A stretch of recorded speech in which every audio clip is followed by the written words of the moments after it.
A Fox News alert breaking right now. Secretary of State Antony Blinken in Jordan meeting with the president of the Palestinian Authority. Defense Secretary Lloyd Austin is in Tel Aviv to assess U.S. weapons and ammo we have sent to Israel. And the war has entered a brand new phase overnight as Israel tells 1.1 million civilians in northern Gaza to move to the south within 24 hours. You are watching Fox and Friends First on this Friday morning. I'm Carly Chimkis. And I'm Todd Pyro. A ground invasion of the Gaza Strip does appear imminent. Israel warning residents it is planning significant military operations in northern Gaza in the days ahead. Hamas terrorists are hiding in Gaza City, inside tunnels, underneath houses, and inside buildings populated with innocent Gazan civilians. Civilians of Gaza City, evacuate south for your own safety and the safety of your families, and distance yourself from Hamas terrorists who are using you as human shields. We have never, ever in our history been forced to deal with such a situation. Trey Yanks is on the ground in southern Israel. Hi, Trey. Hey guys, good morning. Overnight, the Israeli army ordered basically half the population of Gaza to evacuate south. This is a significant development and yet another indication that the Israelis do plan to enter the Gaza Strip. We're also learning from the army that overnight 750 targets were hit inside Gaza as the airstrikes against the northern and eastern part of Gaza continue. I do want to talk again about that evacuation order. It will be incredibly difficult, according to the United Nations, to move nearly 1.1 million people south of a line that the Israelis have drawn, indicating everyone north of that line could be in danger as an evacuation order was given. Hamas also saying today that 13 of the hostages inside Gaza were killed in Israeli strikes in recent days. We have no way to independently verify that number. You'll see here today we are at a hospital in the city of Beersheba where we spoke with a police officer who responded to that music festival, one of the many massacres in southern Israel that took place on Saturday, kicking off all of these events. We went to that festival site, and I do want to show you what the scene was like there just yesterday afternoon. You can see here in the parking lot of this festival a motorcycle that was used by Hamas militants when they entered from the Gaza Strip into southern Israel. The cars here are filled with things you would bring to stay over. Shoes and bags, hairbrushes and makeup. This was supposed to be a joyous occasion, and it turned into a nightmare for so many. More than 260 people were gunned down here before those militants went on to the next village, slaughtering women and children. We're going to bring all the warriors of Israel to pass through this festival that was supposed to be love and music. They're going to pass through here. They're going to see the massacre. They will know what they're fighting for. We're taking now the cameras from all the cars, and we will see with faces everyone that was part of this massacre. We will reach to him. He will be dead. You could hear the anger in his voice. You could see it in his eyes. That was Daniel Hagari, the spokesman for the IDF, who was on the scene there. While we were at that music festival, Israeli forces actually caught another Palestinian militant in the area. We watched as his hands were tied behind his back and he was blindfolded. Shows you just how active the scene is along the Gaza border and how the Israelis plan to take the fight to Hamas. Yeah, they certainly do plan to take the fight to Hamas, and that's why they're giving these innocent civilians 24 hours to get out of Gaza City and head, I guess, south, still within the Gaza Strip, though. So, Trey, what does this signify to you, this 24-hour window? What is going to happen in 24 hours' time? Look, all of this indicates it's going to be a very, very difficult battle ahead. And when it comes to Gaza, already the death toll is rising each and every hour. There are women and children among the dead, but the Israelis have made very clear this is them taking their gloves off. They plan to launch a complete siege on Gaza, and so far they are not allowing any humanitarian aid into Gaza. The Egyptians and also the Jordanians have offered to deliver that aid, but it just gives you a sense of how dire the humanitarian situation is inside Gaza, and it will be something to watch. We have seen the images throughout the Gaza Strip, complete destruction of neighborhoods, But remember, Hamas and Islamic Jihad are fighting in this area, and that is part of the reason the Israelis are trying to get those civilians out. They are planning to go in and clear the entire northern part of the Gaza Strip. Todd, Carly?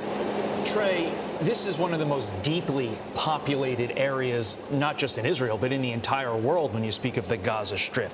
And if these individuals are going from the north down to the south, it begs the question, where are they physically going to go? You know that area well. Do you have any sense as to physically where that 1.1 million people are ultimately going to be living if they decide to evacuate in the next 24 hours? It's a great question. There are three major cities in Gaza: Gaza City, Khan Yunis, and Rafah, and that goes from north to south. Now, in between, there are smaller communities, and there are also open fields. There are areas where these people could go, but there is no safety corridor opened, and so basically they will be headed to another area where airstrikes could also take place. It will be a humanitarian disaster, and it is something that we will continue to report on because there are no clear instructions about where these people will go. They likely will walk, not drive, and just start going south. And if the Israelis keep their word on where they are going to target, if they can get past Wadi Gaza, a place in the middle of the Gaza Strip, they will be able to enter some of these communities and simply have to wait there until orders are given according to the statement by the IDF that they can return. And Trey, couldn't members of Hamas slip in with the civilian population and also try and leave Gaza City as well? The civilian population in Gaza?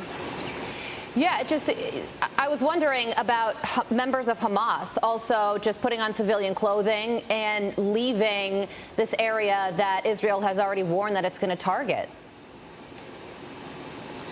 Yeah, look, there's absolutely going to be surprise attacks. This will be urban guerrilla-style battles that the Israelis are facing. They will see explosives, roadside bombs, snipers on rooftops, and Hamas will not be kitted out in many cases looking like fighters. They will look just like a person walking down the street, and it's part of the danger the Israelis face when they operate inside Gaza City.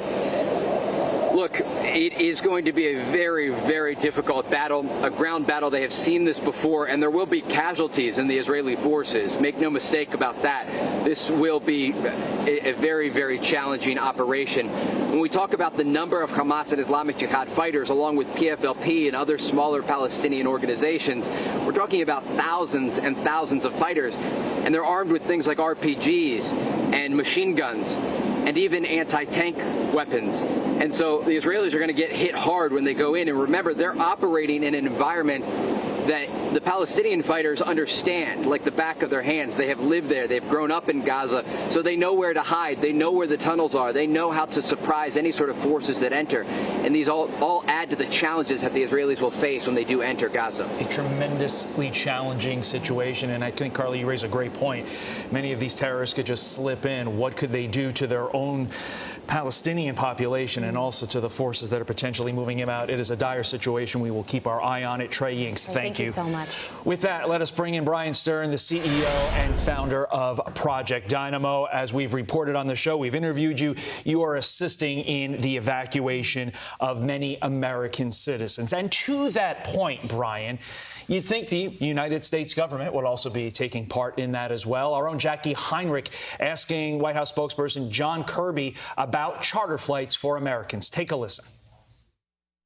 We're directing American citizens to basically find their own way to U.S. help on the other side, whereas you've got other countries that are sending their military in or doing evacuations in a more formal way. So sometimes it's really hard to get a sense of what the population is. In places like Israel, there are a lot of Americans. Most of them, maybe most are dual nationals, but a lot of Americans are there. Other nations have smaller populations, and maybe they have to make their own decisions about how they're going to handle those smaller populations. Bryan, you're doing the work of evacuations. Your reaction to that statement from John Kirby in what appears to me to be history repeating itself: Afghanistan, Ukraine, and now Israel. And don't forget in there Sudan. Everyone forgets about Sudan. This is Project Dynamo's fourth war zone deployment in 24 months. We started Afghanistan, we went to Ukraine, then we went to Sudan. Somewhere in there, we did Russia.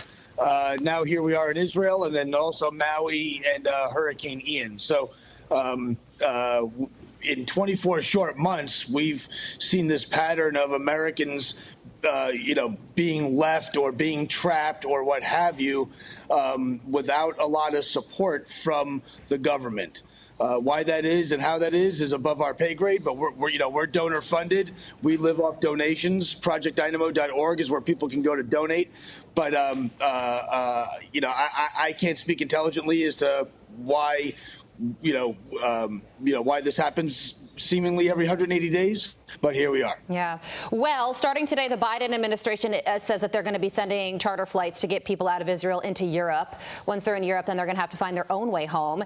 How do you feel about that plan, and do you think that it should have happened a little bit sooner?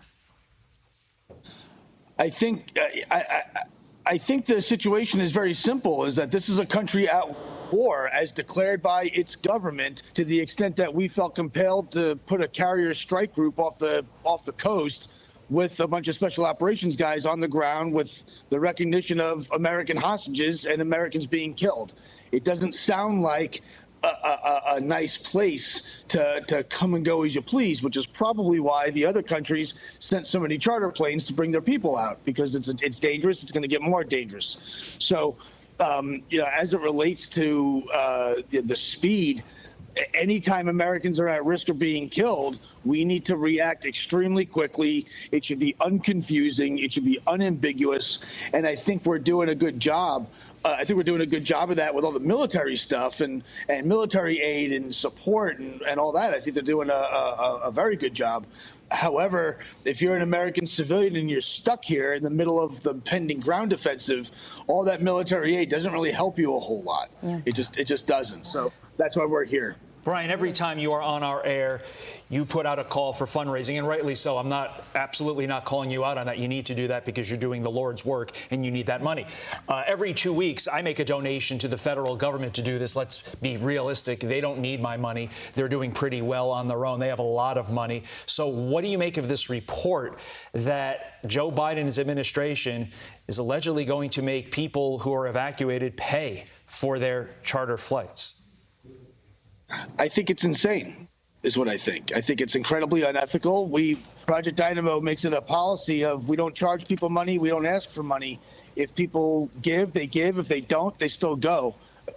So I think it's kind of, again, these are policy things. I can't, I'm not a politician. I don't know. I like to save lives. That's what I do. That's what I do all day and all night long.